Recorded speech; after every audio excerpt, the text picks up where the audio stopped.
Hey folks, it's Echo here. Welcome to the first dev stream of Alpha 21. Fun Pimps hit on a wide array of topics, so I'm going to jump right in. If there's something in particular you're looking for, feel free to hit the timestamps below. So all the trader compounds have gotten a complete overhaul, and here's Trader Rex, which has gotten a massive shift. They are all significantly larger, and they apparently have some features that they didn't mean to tell us about. New models that surround it look like they're made out of junk. They're pretty fantastic. So they're bigger. As you can see, there's a teleport, or a helipad that has an Alpha 22 kind of feature involved with it. We won't talk about too much tonight. Well, if he won't talk about it, I'm going to, because I'm totally curious on this. I think that the helipads are going to act as a fast travel point between the different traders, which is perfect, especially on larger maps, to give us easier methods of moving around. If you rewind back and look, you'll see that there was a little radio box sitting right next to the helipad. And similarly, when we get over to Trader Bob's in a second, you'll see that there as well. But meanwhile, I really appreciate the effort that they put in to really theme the traders. Here's Rick kind of talking about it. You know, we dived into the background of what Trader Rex, what his compound is, what his personality is, and wanted to make the location befitting of who he is and what he specializes in. As you can see that he's a guy who likes farming and he likes alcohol and he's sassy. Yeah, he's sassy, all right. Oh, here's the new tractor model that they've got. And then also, here are some of the new workstations. So here's what the new destroyed workbench looks like. And then here's the new destroyed forge. Now, we did get confirmation. These are going to take up a little bit more space, but they do not have any additional or new functionality. So these will operate just like the old ones did. The one question that was brought up was whether or not you would be able to visibly see the tools as they were added to those workbenches. And they're not sure yet whether that'll make it for Alpha 21. And here is that little radio box that I mentioned earlier. One of the reasons they redid the trader compounds is that they wanted the traders to be more specialized in their specific areas. So Trader Bob's all about the vehicles. And again, we have another helipad over here. And then, man, just the little details like the sign up here. It was made from parts and pieces. Like he took old stuff he had laying around the shop. Those are actual car parts and mechanical parts that they used to put the sign together. It pays homage to what he specializes in. He's a mechanic, and if you want to get into vehicles and mechanical stuff, this is your trader to go see. So the big thing that I got from the stream in terms of the POIs and in some of the trader compounds is that the world just feels more populated and real and full. So they've got parts to some vehicles that you could get later. These aren't vehicles you'll be able to loot necessarily, but it's a preview of, hey, if I keep playing the game, I might be able to get those vehicles, and it's the environmental storytelling. This is something that I actually think the Fun Pimps do really well. I can't say a lot in terms of the Duke and its story and all that, but the little nuanced environmental storytelling, as he just mentioned there, is really good if you look deep in the POIs. On face value, new doors doesn't sound like a big deal, but this is really going to give each of the POIs more of a unique flavor to them. Additionally, we finally have access to double doors and just tons of different ones. Now, the thing that they didn't cover that I would like to know is if these are craftable by us, that we can use them in our bases. So Lathan did give us a quick example of how the doors now are able to have holes knocked in them, whether it's double or single, and then you can actually physically attack through the hole in the door. They only showed us a few POIs, but the ones that I saw, I absolutely loved. So this is a truck stop, and you can see it actually has more of a feel of the apocalypse has happened and everyone is just jamming in here to try to get gas at the last minute. I hope that when they do get to this story, they start to link all of this together so it becomes more of a cohesive world. So this is a random spawn trailer that can happen anywhere in the world. It's not really a POI, but it offers some neat little surprises. No, jump in there. Just go clip down. Oh, I see. Because they all. Look at that dynamic gameplay. I'm hoping we see a lot more of things like this because this is the type of material that makes the world feel immersive. We didn't get to see a lot of this next POI, but I still wanted to highlight it because, again, this is one that's telling a story. There's a sense that something really bad happened and everyone just kind of abandoned things where they were. The POIs are getting some additional dynamic elements in terms of these obstacles that you have to get through, and I really like this because it just adds some flavor to old POIs. This is the old morgue, for example. So show them what they should be doing. Most of them could probably guess. Oh, Okay, look. Lathan, do you know what to do? Yeah. Oh, I got it. There you go. You I turned got off this. So this is something that I caught as Rick was talking about the danger indicator, but we'll deal with that later. But just listen to what he has to say here. As you move through the other biomes in the game, it goes from pine forest to burnt forest to desert to snow to wasteland. Each one of those. Now, I'm not sure if Rick misspoke here, and a ton of us asked questions in chat and it never got answered, but it's possible that the burnt forest is coming back. All POIs have a name now, so when you get close to them, it kind of tells you, like you can see here, you're at Navigating Corrections. So let's talk about that really quick, what he just said here. So you're at Navigating Corrections. You can see that the red skulls on the top right represent Tier 5. The orange skulls represent the biome difficulty, which modifies all POIs. And those, if you composite those together, add those together, sum those, you get what we've been referring to as aggregate difficulty. Here you see the difficulty pivot just to show the snow biome. When he moves back into range of the POI, it indicates that he's in Navigating Corrections, and you see the full red skull collection along with the yellow skulls. Now, my guess is for most veterans, you already probably inherently know this, but this will be good for new players who are just coming into 7 Days to Die. Looks like by default moving forward, we're going to have 5 options as rewards from the trader. Additionally, it looks like the top option is always the Crafting Skill Magazine bundle, unless this is just RNG being wacky. Several folks in chat asked what the implications were for Daring Adventurer, but we didn't get an answer. On my other coverage of 7 Days to Die, I have talked extensively about the need to have additional quest types to make the gameplay more varied and interesting. So here's the new Infested quest type, and I'll let them kind of explain it. So we have a new quest type called Infested. It takes all the POIs. A Tier 1, for example, would be a Tier 2 if it's infested, because it multiplies the enemy count. And we can tweak that per tier if we want it to be 2x or 1.5x, but it's somewhere around 2x. There's a bigger reward and a special loot box associated with them when you do them. And we have support for Tier 1 through 6 support. A new Tier 6. Yeah, you heard it. So Tier 5. Yeah, we have Tier 6s now, everybody. So I'm thrilled to have a new quest to play around with. I wish there was a little bit more variety in the gameplay and how we approached it to add some intrigue or interest, but I'm definitely interested to see how these play out on the Tier 6 perspective to just really make things difficult. Natural progression as much as possible. So what we did was we come up with skill magazines in Crafting Overhaul. So the new way of progressing is through skill magazines. It unlocks better recipes or a higher quality of crafting when you read them.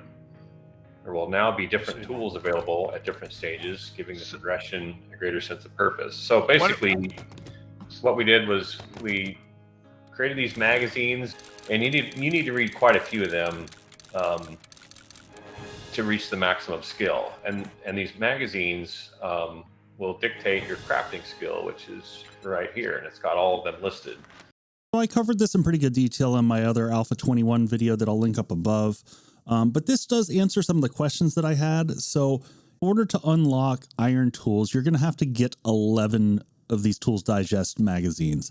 But once you do, you're only going to be able to craft quality 1 iron pickaxe. So this means ultimately there's going to be some really hard choices if you have good mods on your prior tier of tool or weapon or item. There's one really nice quality of life thing that they've added in here, and that is the ability to pin a recipe. This is something we've been asking for a while, so I'm really glad to see this come into play. So you can come in here and actually just click the track button, and it will give you the requirements and what you currently have in your inventory. It just makes it easier when you're shuffling through boxes and trying to figure out if you have the right materials to be able to build something. One of the nice things that they added is the ability to craft different quality levels within a specific tier. So if you're in one of those situations where maybe you didn't have all the materials to craft a quality 5, you could craft a quality 4 instead. Right under the item you're crafting, you'll see a little bar, and you can click left or right to change the quality. I'm curious to see how this plays out, and I have very heavy concerns for my multiplayer community. And this was echoed by some of the questions that came through.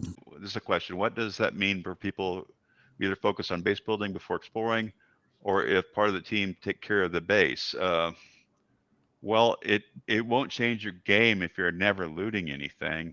We don't really have a feature that I mean, I don't know how you reward somebody who never loots, but So I'm not going to lie, this is one that's a little bit frustrating because Richard feels completely disconnected from the community because there is a large portion of folks who play this to do base construction and building. And many communities are broken up into the builders and then those who go out and forage and scavenge. So the only compromise I can figure out how this is going to work is that those who go out and do the looting and scavenging are the ones who are going to have to make the tools that the builders are using. But we'll have to see how this actually plays out in reality.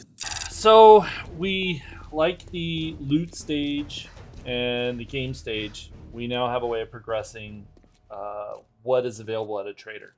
So essentially, until you hit the point where you would normally loot these items, I think it's a little bit past that actually. Isn't that how you guys balanced it? A little bit. So you'll see something at the trader a little bit before you would normally see it. it would be like your loot stage with a little bit of higher, because we thought we want to entice players to say, wow, there's an item that's a little better than I can loot right now that's for sale.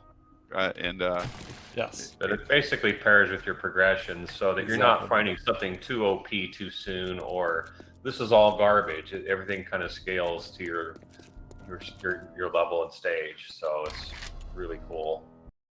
So if you didn't catch the former announcement, the secret stash is now gone from the trader.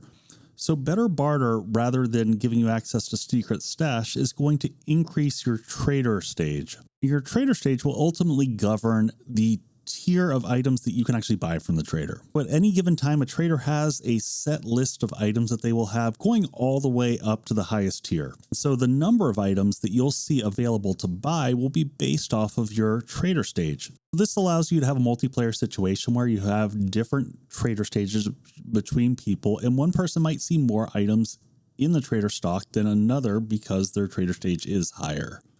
The water's gotten a pretty big overhaul, and here's Joel kind of explaining things. And this is a survival game. Water survival should be important, and it should be the most important thing almost. So what we did was we got rid of the jars, and now when you drink your water, it's gone, and there is no such thing as a jar or the concept of a jar anymore. But we added a dew collector. You can craft these.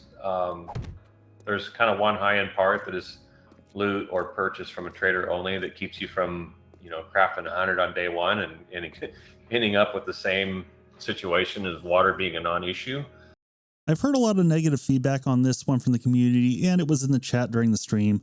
I'm honestly not too concerned about this. Even Joel noted that by week 3 he really didn't even notice the challenge of water, but I do think that there should be some constraints in a survival game. So a lot of the stuff we thought should go poof and go bye-bye and get out of your way, so you're not checking empties of everything all the time. That's a huge quality of life feature. Yeah, I used to run into, oh, this has already been looted, this is looted, this is looted. You'll never ever see that ever again. So this is one that I'm a little bit worried about, and specifically as you see that bird's nest blow up there, and know that they won't repopulate with feathers and eggs, because on a multiplayer server, bacon and eggs is one of the main things we live off of. Now, depending upon how the new chunk reset function, which we'll get to in a second, plays out, this may be a non-issue. This one's pretty straightforward. The spear is no longer throwable. It now has a power attack instead and has increased damage. So I'm not going to lie, this change scares the hell out of me. My community has seen what a horrible driver I am. You can see we're at 19%.